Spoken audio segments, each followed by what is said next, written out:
கர்த்தரின் பரிசுத்த நாமத்துக்கு மகிமை உண்டாவதாக. இந்த மாலை வேளையிலும் உங்கள் ஒவ்வொருவரையும் ஆண்டவருடைய வார்த்தைக்கு நேராக அழைக்கிறேன். கர்த்தரின் முழக்கம் என்கின்ற இந்த தேவ செய்திக்கு நேராக உங்களை நான் அழைக்கின்றேன். கர்த்தர் இன்றைக்கு உன்னோடு கூட பேசப் போகிறார். ஜெபம் செய்வோமா? எங்களை வாழ வைக்கிற தெய்வமே, உம்மை சோத்தரிக்கிறோம், உம்மை துதிக்கிறோம். நீரே அன்றி இரட்சகர் இல்லை, நீரே அன்றி மீட்பர் இல்லை. கர்த்தார், இந்த வேளையிலும் வாழ்க்கையினுடைய தொங்கு திரையிலே காணப்படுகிற ஆண்டவரே, இந்த வாலிபனுக்கு ஆண்டவர் வெளிச்சத்தை காண்பித்து அவனுடைய பாதையிலிருந்து அவனை திருப்ப வேண்டுமாறு ஜெபிக்கிறேன். கர்த்தாவே, நீண்ட நாட்களாக திருமணம் ஆகாமல் ஆண்டவரை நின்று கொண்டிருக்கிற இந்த யுவதிக்கு இந்த மாதத்தில் தானே ஒரு அற்புதம் நடந்து ஆண்டவரே, அவள் யாரை கரம் பிடிக்க வேண்டுமோ அந்த நபரை முன்னிறுத்த வேண்டுமாறு ஜெபிக்கிற கர்த்தாவே, ஒவ்வொரு கட்டத்திலும் வாழ்க்கையில் நீர் இருக்கிறீர். கர்த்தாவே, நீண்ட நாட்களாக கர்த்தாவே ஆண்டவரே, ஒரு அண்ணாச்சி வியாபாரம் செய்து கொண்டிருந்த அண்ணாச்சி ஆண்டவரே இப்பொழுது பின்வாங்கி போய் ஆண்டவரே கர்த்தர் யார் என்று மறுதளிக்கிற ஸ்டேஜுக்கு வந்திருக்கிறார். கர்த்தாவே, அவரை நீர் தூக்கி நிறுத்தி பழைய அன்புகளை பகிர்ந்து கொள்ளத்தக்கதாக பழைய ஞாபகத்துக்கு திரும்பி உம்மை பிடித்து முன்னேற கர்த்தர் அந்த சகோதரருக்கு கிருபை செய்வீராக. ஆண்டவரே கர்த்தாவே, இதுவரைக்கும் ஆண்டவரை கிட்டிராத நன்மைகள் குடும்பத்தை வந்து அடைவதாக. இந்த மாலை வேளையிலும் கர்த்தாவே, கர்த்தர் யார் என்று ஆண்டவரை இகழ்ந்து கொண்டிருக்கிற இந்த சகோதரனுக்கு ஒரு நன்மைகளை கர்த்தர் செய்வீராக. குடும்பங்கள் கட்டப்படுவதாக, தொழில்கள் சிறக்கப்படுவதாக. ஆண்டவரை ஆண்டவரை கடன் பிரச்சனைகள் மாறி போவதாக. உடைய ரட்சிப்பு இறங்குவதாக. இரட்சகர் இயேசு மூலம் வேண்டுகிறேன் நல்ல பிதாவே, ஆமேன் ஆமேன். கர்த்தருக்குள் அருமையானவர்களே, மீண்டுமாக உங்களை கர்த்தருக்குள்ளாக ஆசீர்வதிக்கிறேன். சின்னவன் ஆயிரமும் சிறியவன் பலத்த ஜாதியும் ஆவான். ஏசாயா 60:22 சொல்லப்பட்டபடி கர்த்தர் உங்களை நினைத்திருக்கிறார். இந்த நாளிலும் கர்த்தருடைய வார்த்தை உன்னை நோக்கி வந்து கொண்டிருக்கிறது. நீ ட்ரெயினில் வேகமாக சென்று கொண்டிருந்தாலும் சரி, உன்னுடைய ஓட்ட பந்தயத்தில் நீ ஓடிக்கொண்டிருந்தாலும் சரி, கர்த்தரை மறுதளித்து நீ வாழ்ந்து கொண்டிருந்தாலும் கர்த்தர் தான். அவரை யாராலும் அசைக்க முடியாது. ஆகவே உன்னுடைய முரட்டு குணங்களை நீ தாழ்மைப்படுத்தி, உன்னுடைய முரட்டு குணங்களெல்லாம் நீ அடிமைப்படுத்தி கர்த்தருக்குள்ளாக மனத்தாழ்மையாக நடந்து கொள். அப்பொழுது கர்த்தர் உன்னை உயர்த்துவார். நீ என்ன எகிரினாலும், நீ எவ்வளோ மெடிசன் எடுத்துக்கொண்டாலும் கர்த்தர் தீர்மானம் பண்ணினபடி தான் நடக்கப் போகிறது.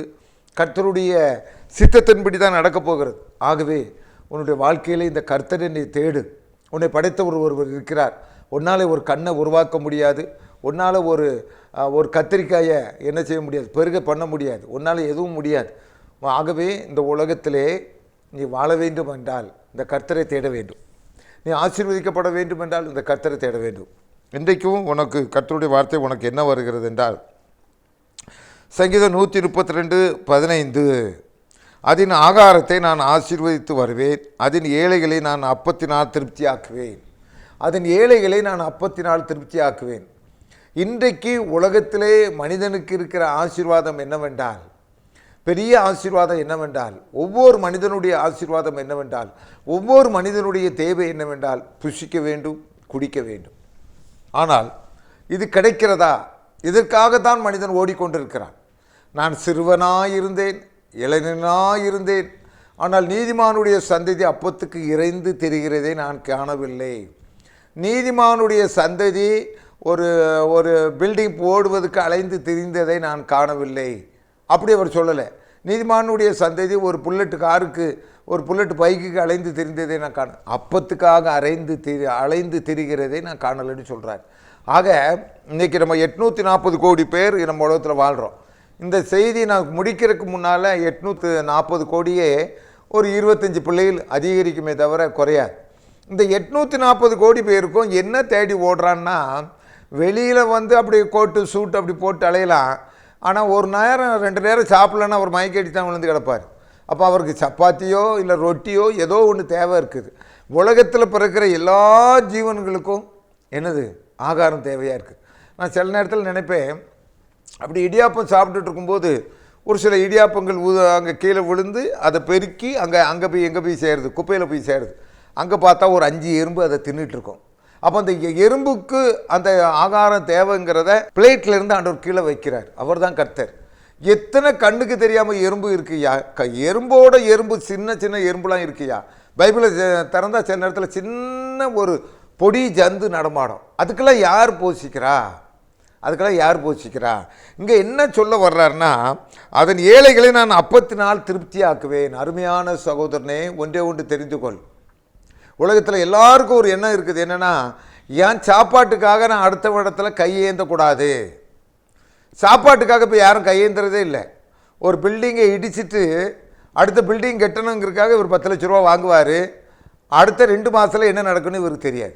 அப்போ அந்த 10 லட்ச ரூபா கடனாகி கடைசியில் இவர் வாங்கினது பில்டிங் கடனாகி கடைசியில் சாப்பாட்டுக்கே திண்டாட்டம் வந்துடுது. அப்போ அந்த ஒரு சூழ்நிலை உருவாகுது மனிதனுக்கு.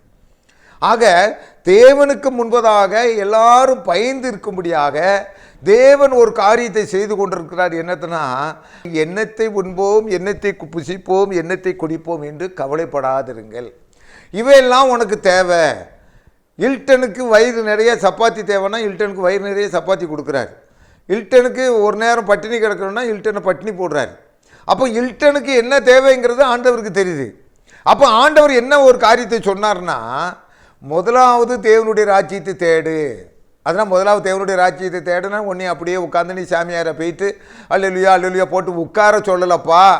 காலையில் எழுந்த உடனே இன்றைக்கு எனக்கு போஷிப்பு என் தேவனிடத்தில் இருக்கிறது, இன்றைக்கி என் தொழிலை ஆசீர்வதிக்கணும், நான் நம்புகிற சூப்பர்வைசர் இல்லை, ஆண்டவர் என்ன ஆசீர்வதிக்கணும், என் கடையாவரத்தில் வந்து விழணும், என்னுடைய புனிசரிப்பு இல்லை, என்னுடைய நயமான பேச்சு இல்லை, இயேசு என் கடையாவரத்தை ஆசீர்வதித்து இந்த டேங்கை ஃபுல் பண்ணணும். இது நீ நினைக்கணும். இவ்வளோதான் ஐயா மனுஷன் கோட்பாடு. இதை விட்டுட்டு நான் என் போக்கில் போவேன், நான் போனாலும் சரி போவாட்டாலும் சரி என் பேங்கில் எனக்கு பணம் வந்துடும், இதெல்லாம் கொஞ்ச நாளைக்கு, ஒரு 10 வருஷம் கழித்து பார்த்தா அங்கே ஒன்றும் இருக்காது. எப்போ ஒரு மனுஷன் தேவனை தேடுறதை விடுறானோ அப்போ ஆண்டவர் அங்கே கைவிட்டு விடுவார். 2 நாளாம 15 தான் சொன்னார், நீங்கள் கர்த்தரை தேடினால் அவர் உங்களோடு இருப்பார், நீங்கள் அவரை கைவிட்டால் அவர் உங்களை கைவிட்டு விடுவார். ஆக இந்த முதலாவது தேவனுடைய ராஜ்யத்தை தேடுனா என்ன? காலையில் எழுந்தோன்னு வீட்டில் குடும்ப ஜெபம் பண்ணு, பைபிள் எடுத்து படி. ஆண்டவரே எங்களுடைய பிள்ளைகள் நல்லா திரட்சியாக இருக்காங்க, என் பிள்ளைகள்லாம் நல்லா இருக்காங்க, கடவுளுக்குள்ளாக நல்லா ஆசீர்வச்சிருக்காரு, அந்த கோட்பாட்டுக்கு வா. இங்கே என்ன சொல்கிறாரு, அதன் ஏழைகளை நான் அப்பத்தினால் திருப்தி ஆக்குவேன். அப்போ ஏழைகளாகிய இந்த உலகத்தில் இருக்க எல்லாம் உன்னுடைய பிள்ளைகள் நல்லா இருக்கணுமா, உன் பிள்ளைகளுடைய டேங்க் நல்லா இருக்கணுமா, நீ ஆண்டவரை நோக்கி வேண்டுதல் பண்ணு. என்னுடைய தாயார் எங்கள் வீட்டிலலாம் ரொம்ப கஷ்டம். அப்போ எங்களெல்லாம் ஆண்டவர் இயேசு உன்னை போசிக்கட்டுப்பா, இயேசு உங்களை நடத்தட்டுப்பா. 5 பிள்ளைகள் இன்றைக்கி எங்கள் தாயாருக்கு 5 பிள்ளைகள் நல்லா இருக்கிறோம். அப்போ கடவுளுடைய ஒரு காரியம் இருந்தால் தான் அப்பத்தினால் திருப்தி ஆக்குவேன். நீ உன் குடும்பம் அப்பத்தினால் திருப்தி அடைக்கணுமா? அருமையான தாயாரே, உன் பிள்ளைகள்லாம் நல்லா இருக்கணுமா, அந்த வயிறில் உன் கையை வை. ஆண்டவரே, நான் ஒரு காலத்தில் முடிய ராஜ்யம் வந்துட்டா கூட என் சந்ததி அப்பத்துக்கு இறைந்து திரியக்கூடாது, அப்பத்தினால திருப்திப்படுத்துங்க. சாரிபாத் விதவை கதையை நம்ம பார்க்குறோம். அந்த சாரிபாத் விதவை கதை வந்து 1 ராஜாக்கள் 17:10. அப்படியே அவன் எழுந்து சாரிபாத்துக்கு போனான். அந்த பட்டணத்தில் ஒளி மாசுக்கு அவன் வந்தபோது அங்கே ஒரு விதவை விறகு பூரி கொண்டிருந்தாள். அவளை பார்த்து கூப்பிட்டு, நான் குடிக்க கொஞ்சம் தண்ணீர் ஒரு பாத்திரம் எனக்கு கொண்டு வா என்றான். ஐயா, அந்த சாரிபாத்து ஊரில் நிறைய பேர் இல்லையா? நிறைய பேர் இருந்தாங்க ஐயா. ஆனால் அந்த சாரிபாத் அந்த விதவை வீட்டுக்கு ஏன் ஆண்டவர் அனுப்பினார்? அந்த அம்மா தான் கர்த்தரை நோக்கி கூப்பிட்டாங்க. நீ என்ன செஞ்சாலும் சரி, நீ தேவனை நோக்கி கூப்பிட்டா உன் குடும்பம் வாழும், உனக்கு வேலை கிடைக்கும், உன் கல்யாணம் நடக்கும். நீ இந்த தேவனை இருக்கா பிடித்து கொள்ளையா. அண்ணாளுங்கிற ஒரு சகோதரி இருந்தாங்க. அந்த காலத்தில் எம்பிபிஎஸ் மிஞ்சின டாக்டர்லாம் இருந்திருப்பாங்க. ஆனால் அவன் ஆலயத்தில் வந்தா. இதுதான் ஏன் தீர்வு, இதுதான் தீர்வு. நீ ஆலயத்தில் வந்து உட்காரும்போது தேவனை நோக்கி விண்ணப்பம் பண்ணும்போது கர்த்தர் என்ன சும்மா கையை கட்டிட்டா இருப்பாரியா? அவர் என்ன லேசுப்பட்டவரா? அவருடைய காது மந்தமாகவில்லை. ஒரு நாளும் அவருடைய காது மந்தமாகாது, ஒரு நாளும் அவருடைய கண் எப்பவுமே தெளிவாக தான் இருக்கியா. ஆக கர்த்தருக்குள் பிரியமானவர்களே, அதன் ஏழைகளை நான் அப்பத்தினால் திருப்தியாக்குவேன். உன் குடும்பம் அப்பத்தினால் திருப்தியாக வேண்டும், உன் சந்ததி ஆசீர்வாதமாக இருக்கணும். இன்றைக்கி பணம் இருக்கிறதுங்கிறதுக்காக நீ விளையாடிட்டு இருக்காத. காலம் அவருடைய கருத்தில் இருக்குது. 10 வருடத்துக்கு பிறகு எப்படி இருப்பா, உன் குடும்பம் எப்படி இருக்கும்? இன்றைக்கி உன் பண திமிர்னால எல்லா காரியத்தையும் நடத்திக்கிட்டு இருக்காத. அருமையான சகோதரனை, கர்த்தர் உன்னை எச்சரிக்கிறார். நீ தேவனை அறிந்த மனிதனாக இருக்கிறார். ஆனால் இப்பொழுது கொஞ்ச காலமாக பண திமிரினாலே நீ காயை நகர்த்தி கொண்டு இருக்கிறாய். எவ்வளவு காலம் நான் நகர்த்த முடியும்? அப்பத்தினால் நான் என்ன செய்வேன்? திருப்தியாக்குவேன். அதன் ஆகாரத்தை நான் ஆசீர்வதித்து வருவேன். அதன் ஏழைகளை நான் அப்பத்தினால் திருப்தியாக்குவேன். ஆக முதலாக நீ வேண்டிக் கொள்ள வேண்டிய காரியம் எல்லாம் இந்த காலத்தில் இந்த ஆகாரத்தை பற்றி தான காரியங்களிலே, ஆண்டவரே கர்த்தாவே, கடைசி வரைக்கும் நான் புசிக்க வேண்டும் கர்த்தாவே, நான் குடிக்க வேண்டும் கர்த்தாவே, நான் பதனி குடிக்கணும் ஆண்டவரே, பதனி குடிக்கிறது நிப்பாட்டக்கூடாது கர்த்தாவே. இந்த டேங்க் என் பிள்ளைகளுடைய, நீ எது மேலே கை வைக்கிறியோ இல்லையா, 5 பிள்ளை பெற்று போட்டாலும் சரி, 10 பிள்ளை பெற்று போட்டாலும் சரி, பிள்ளை வயிற்று மேலே கையை வை ஆண்டவரே. இந்த டேங்க் என்னைக்கு நிரம்பி இருக்கட்டும் ஆண்டவரே. இந்த டேங்குக்காக, இந்த வயிற்றுக்காக இவன் பொய் சொல்லக்கூடாது ஆண்டவரே, திருடக்கூடாது ஆண்டவரே. உன் நீர் இவனை போஷிப்பீராக. நீர் கொடுத்த குழந்தைகள், அதன் ஏழைகளை நான் அப்பத்தினால் திருப்தியாக்குவேன். ஆகவே இந்த உலகத்திலே ரொம்ப அவசியமானது என்னது தெரியுமா? இந்த டேங்க் ஃபில் பண்ணணும். இந்த டேங்குக்காக தான் ஓடிக்கொண்டிருக்கிறோம். இந்த வயிறுங்கிற ஒரு பெரிய ஆயுதத்துக்காகத்தான் நாம் எல்லாரும் உழைத்து கொண்டிருக்கிறோம், ஓடிக்கொண்டிருக்கிறோம். ஆகவே ஒரு காரியத்தை மறந்து போய்விடாத.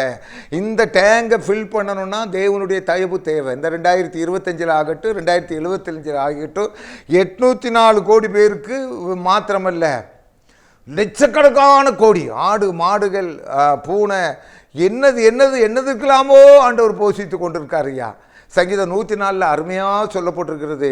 அவைகளெல்லாம் உண்மை கணம் பண்ணும். எது? நடுக்கடலில் கிடக்கிற, நடுக்கடலில் பிரயாணித்து கொண்டிருக்கும் போது அங்கே இருக்கிற கடலில் இருக்கிற பிராணிகள் எல்லாமே என்ன செய்யுமா? ஆண்டவர் நோக்கி கணம், ஆண்டவரை நோக்கி கூப்பிடுமா. காக்கை குஞ்சுகள் தமக்கு ஆகாரம் கிடைக்காத நேரத்தில் கர்த்தரை நோக்கி கூப்பிடுவாராம், கர்த்தர் அங்கே போஷிப்பாராம். ஆகவே இந்த மாலைவெளியில் உனக்கு நான் சொல்ல வருகிறது, முதலாவது கர்த்தருக்குள்ளாக உன்னை தாழ்மைப்படுத்து. உன்னுடைய இருக்குது படம்ங்கிறதுக்காக இடித்து கட்டிகிட்டு இருக்காத. கர்த்தர் பெரிய காரியங்களை செய்வார், ஒரு பக்கம் இருக்கட்டு. உன்னுடைய ஏழைகளை நீ மறந்து போய்விடாத, உன் ஒர்க்கர்ஸுகளை மறந்து போய்விடாத. ஆகவே கர்த்தருக்கு பிரியமானவர்களே, ஏழைகளை போஷிப்பது கர்த்தருடைய கர்த்தலே இருக்கிறது. யார் என்ன செஞ்சாலும் சரி, கர்த்தரை நோக்கி ஒரு வயிறு, கர்த்தரை நோக்கி ஒரு மனசை கூப்பிடுகின்ற போது அந்த வயிறை என்ன செய்வாரா? ஆண்டவர் அப்பத்தினால் திருப்தியாக்குவாரா. இன்றைக்கு நம்முடைய இந்திய தேசத்தை கர்த்தர் ஆசீர்வதித்து இருக்கிறார், என்றென்றைக்கும் ஆசீர்வதிப்பார். ஒரு காலத்தில் நம்முடைய இந்திய தேசத்துக்கு ஒரு குறைவும் வராது.